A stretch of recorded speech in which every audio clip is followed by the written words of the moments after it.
1500 personnes.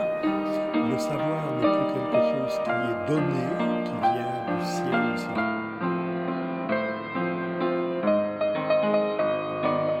Bonjour Jean-Charles Caillé. Et bonjour. Vous êtes professeur de biologie moléculaire à l'Université catholique de Lille. Vous pratiquez la classe renversée. C'est quoi une classe renversée?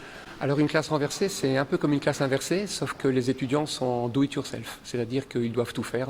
On ne leur fournit pas de documents, pas de livres, c'est à eux d'aller chercher le savoir et de le construire. Ils construisent le savoir et si je comprends bien, ils s'évaluent les profs? Voilà, ils construisent le savoir, ils font les cours eux-mêmes, ils font les cours, c'est-à-dire qu'ils vont au tableau, ce sont eux qui écrivent ces chapitres et ce sont eux qui interrogent le prof. Donc dans ce modèle, le prof devient l'élève et c'est lui qui rentre à la maison avec des devoirs. Mais on vous a questionné sur un point qui interpelle.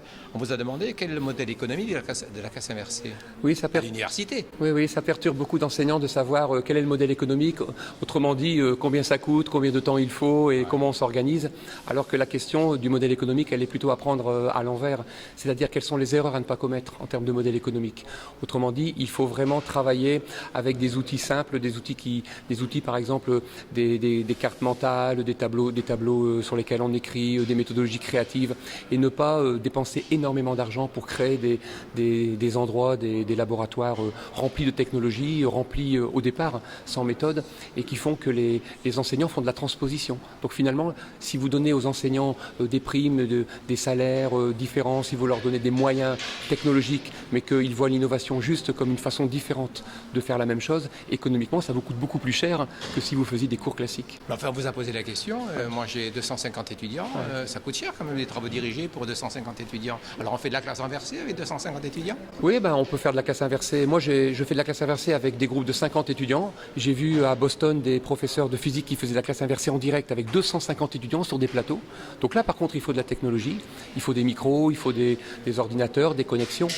Mais le problème de l'argent n'est pas le problème de départ. C'est-à-dire qu'une fois qu'on a créé la classe inversée ou renversée, là on essaie de trouver les moyens pour la favoriser. Mais c'est pas le modèle.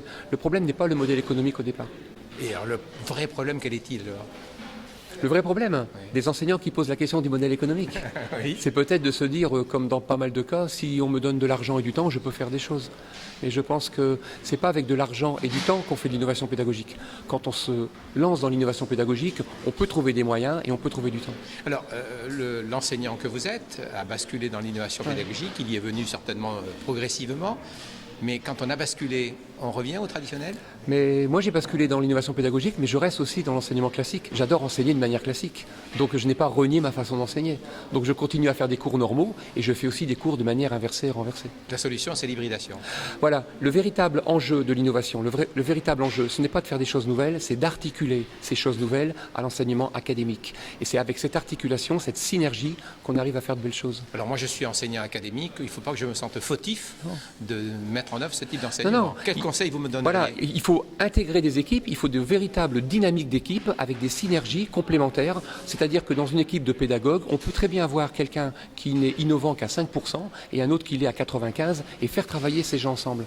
Il ne faut surtout pas créer des équipes avec des gens qui sont 100% créatifs et innovants.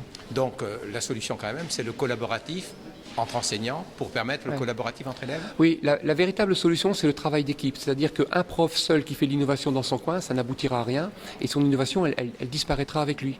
Moi, je suis contacté par mail, par chat, par blog, par des enseignants qui me disent « mais moi, je fais ça depuis des années, mais je le fais tout seul ». Et donc, c'est pas durable. Pour qu'une innovation, elle soit durable dans un établissement, il faut ce qu'on appelle des communautés apprenantes, des gens qui expérimentent ensemble, qui partagent leurs échecs et leurs bonnes pratiques. Merci beaucoup, Jean-Charles Caillé. Ouais, je vous remercie.